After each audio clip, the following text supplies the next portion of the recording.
In this chapter, we're going to look at another type of object you can use to build your world, and that's terrain. I'm back in the DM Sanctuary map, and as we saw before, if I turn off static meshes and I turn off BSP, what we have left is the terrain mesh that makes up essentially the organic ground of the world.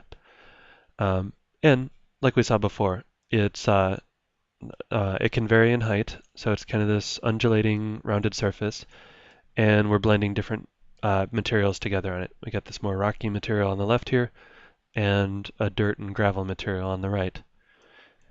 And then they were also able to control its visibility. They were able to erase out parts that are completely hidden by BSP and static meshes to save some memory. It was also critical on the edges here. This is sort of on a raised, rounded platform, so you wouldn't want this poking out the corners. So that's kind of what terrain can be used for. Let's look at how to make our own. I'm going to create a new map. Additive is fine.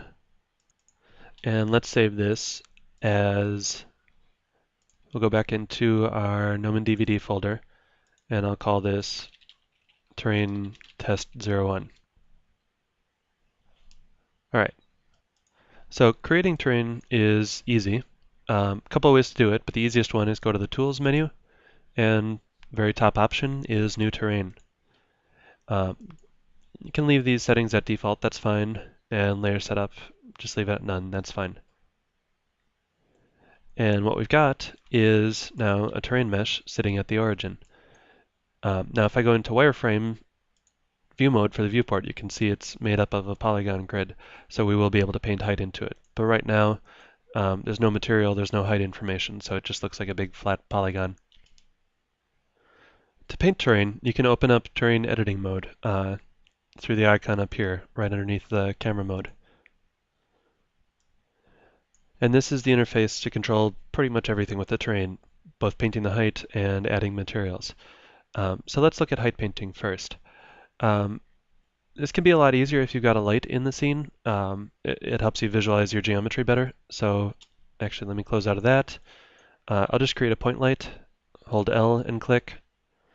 I'm going to raise it up, and I'm going to crank up the radius so that it covers the whole space. So that'll make it a little bit easier to tell what's going on as I paint the height. So I'll go back into terrain mode, and your basic height brush is this paintbrush right here in the top left-hand corner, this toolbox here. And usually I like to just click on one of these brush presets.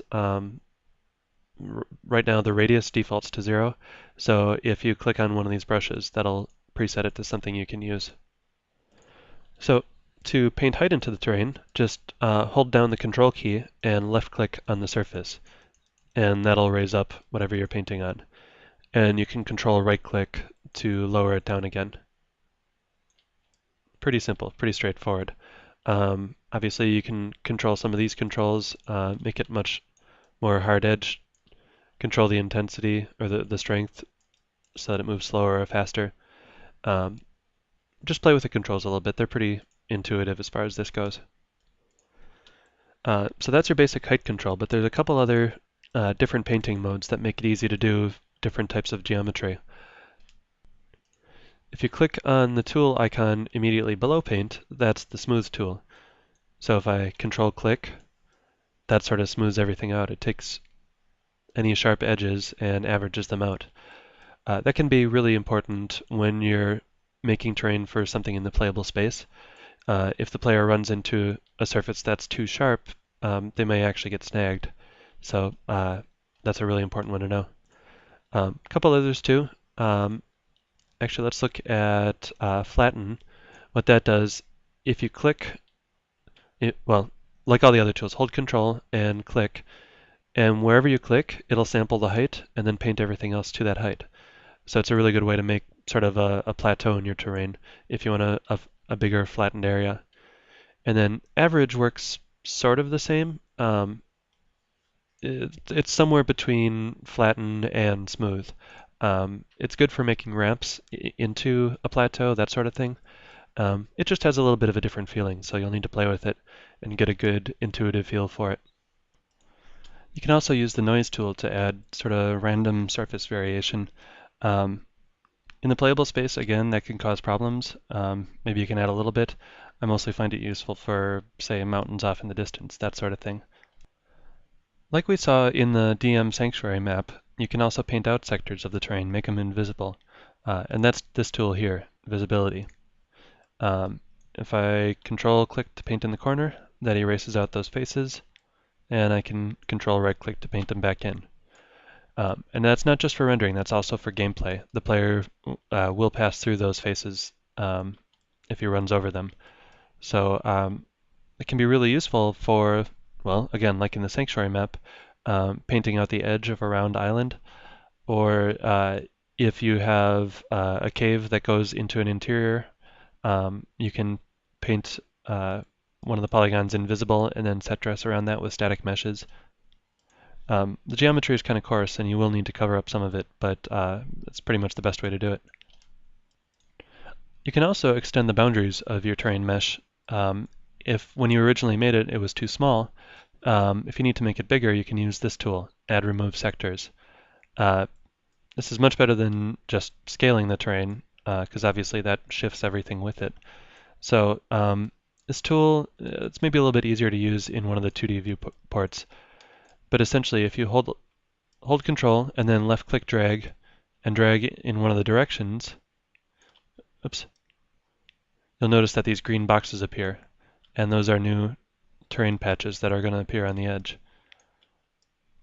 So that's a really easy way to extend your terrain. And then you can control right-click drag to remove patches.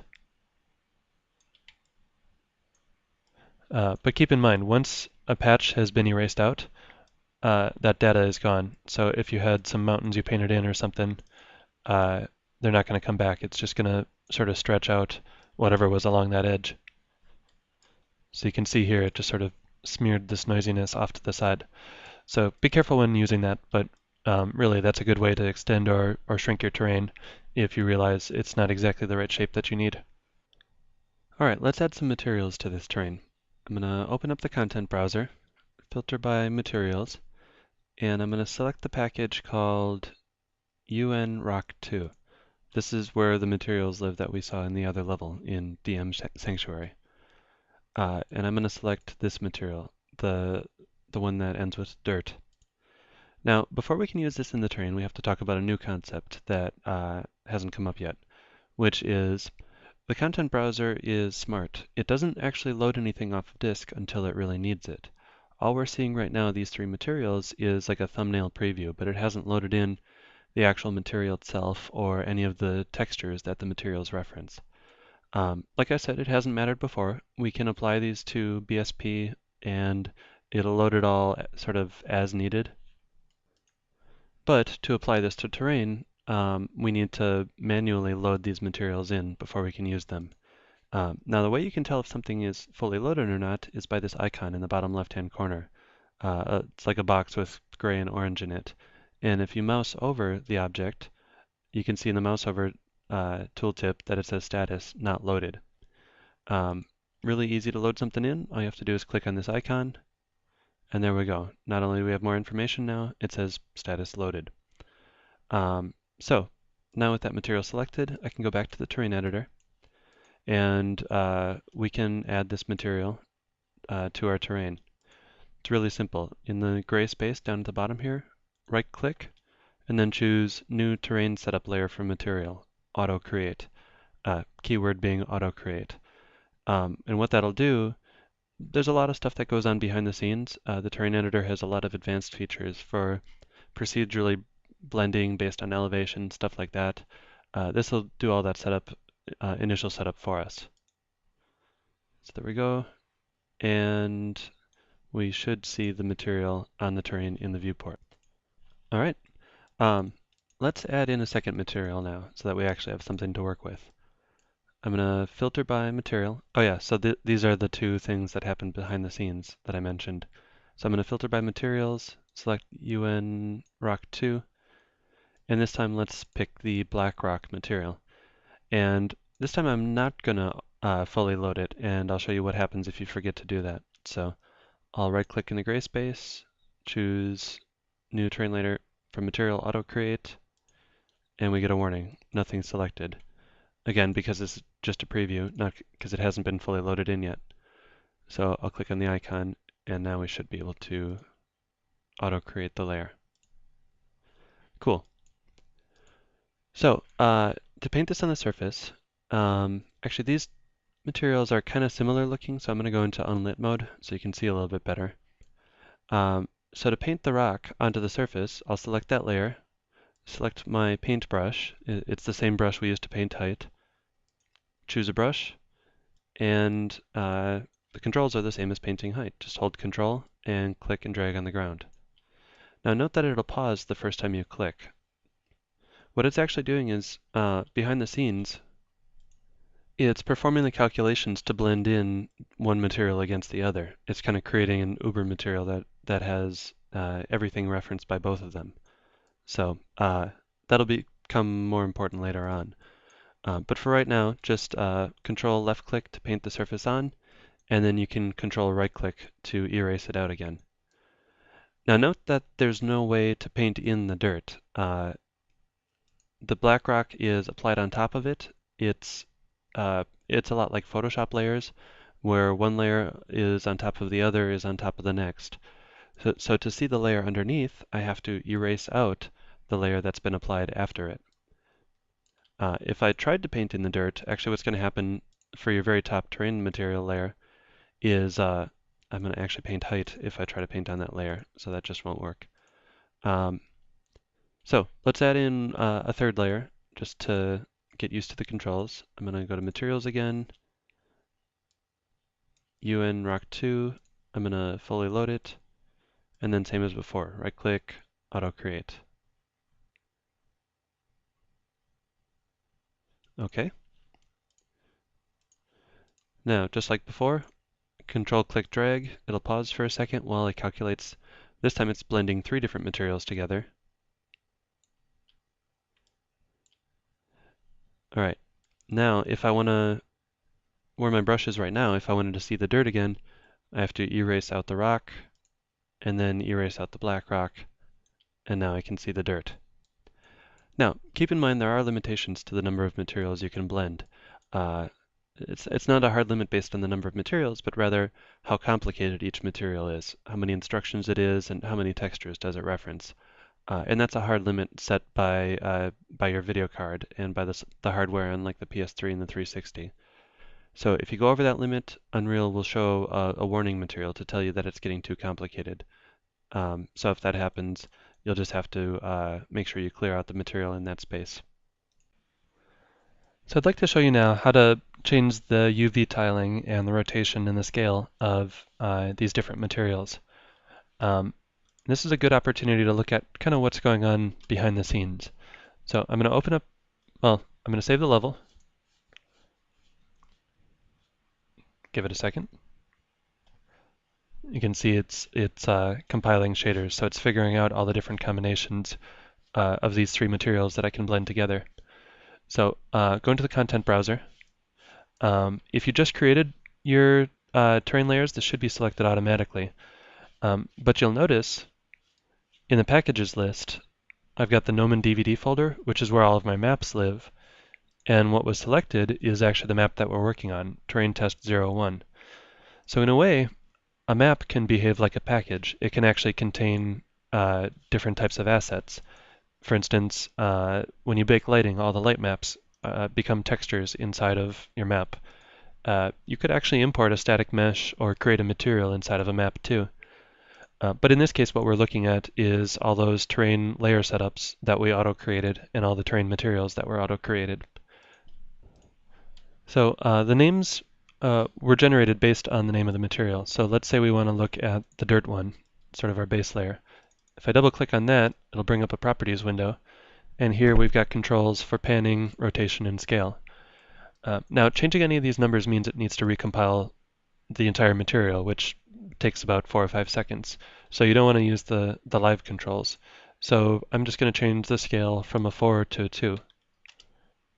And we'll give it a second. And then you should notice in the viewport, there we go.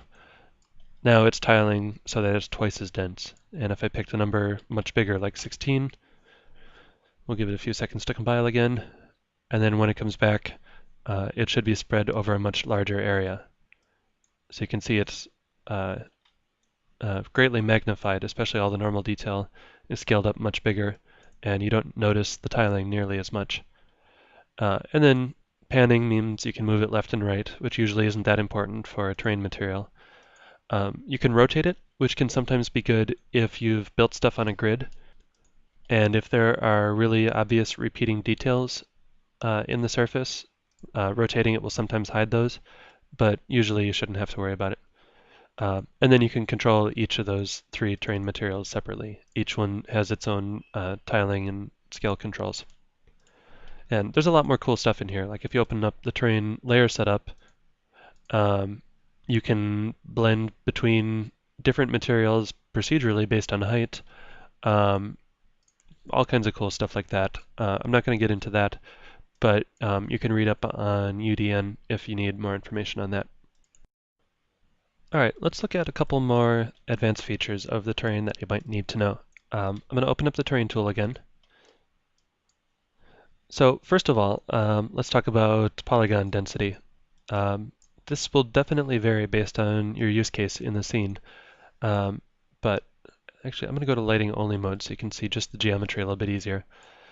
So say we decide that this is too rough, like you need more polygon detail so that you can get more fidelity in this sort of rough patch of terrain.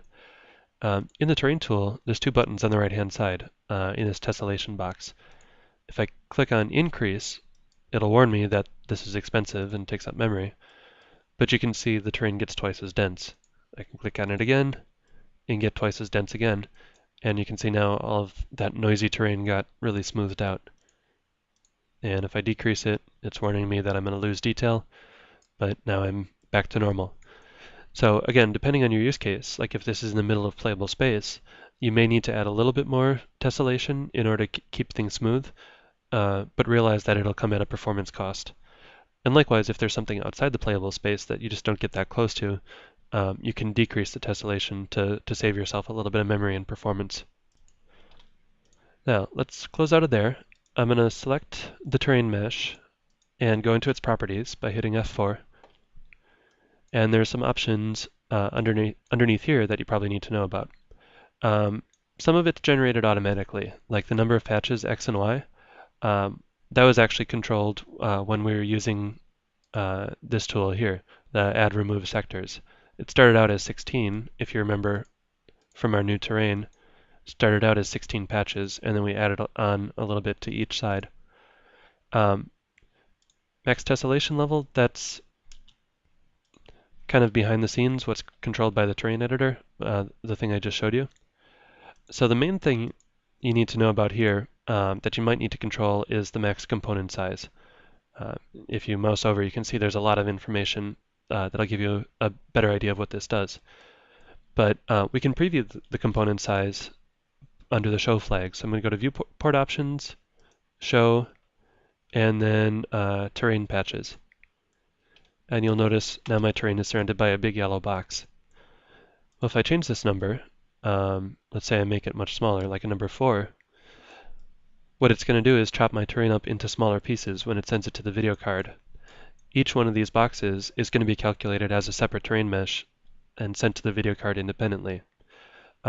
So if you make this number too small, you can actually slow things down in your scene. Now I'm sending, what is this, a 4x4 grid, so I'm sending 16 meshes instead of 1. But on the other hand, it can optimize it. In this middle patch right here, that's the only place where I really blended together all three of my terrain materials. But off on the edge, on the corner here, it's only got one material applied to it. It's only got that dirt material. So this patch is actually much cheaper to render than this patch here. Not to mention the size, but say take this one for instance. This one probably only has that dirt on it, so this one is cheaper to render than this one. This also helps for if one of these patches is off the screen, if it's behind you. For instance, I'm really only looking at 4 of the patches right now. Everything else can be skipped. They don't need to be sent to the video card. So that'll save a little bit of rendering speed too. So it all comes down to balancing out. You'll need to see sort of what's visible in your scene and pick a number that works well. Usually, if you've got about a dozen patches visible on the screen at any given time, that's usually pretty safe. Sometimes you can go a little higher. Sometimes you want to make sure it's a little bit lower. Unfortunately, it's kind of going to depend on the situation. And to get really the best results, you need to do some good performance profiling, but that's way outside the scope of this DVD. But just know that it's there. If you use that ballparks, maybe 6 to a dozen terrain patches, that should at least be good to get you started. So let's look at just a couple more things that might catch you up. I'm going to go back to the terrain edit mode. If you've got more than one terrain in your scene, it's sometimes confusing which one you're editing in this interface, but that's this option in the top right-hand corner here. Right now I've only got one, so there's only one terrain in the drop-down list. But just be aware, if you've got 2 or 3 terrains, each one is going to have its own material list, and it can be a little confusing which one you're editing. So if you select it, you can see I've got it selected and it says persistent level terrain 0. So that's this one here. Actually, I'm going to turn off show terrain patches. You can view the wireframe of your terrain in the 3D viewport by clicking this button here, wireframe color. Oh, I'm sorry, toggle wireframe on off. So there we go. You can see a wireframe of your mesh. But note that this will actually show up when you run the game in real time too, so make sure you turn that off when you're done editing it. And one final note, if you're working with materials and things just don't seem like they're in a solid state, like for instance, if you delete one of your terrain layers and your materials don't update properly, you can manually force the terrain editor to recompile the materials with this button here, sort of RM.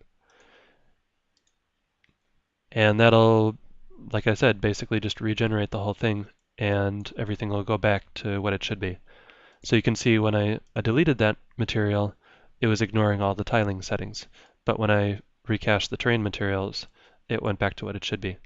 So you shouldn't need to use that very often. Just know that it's there in case some inconsistencies do occur.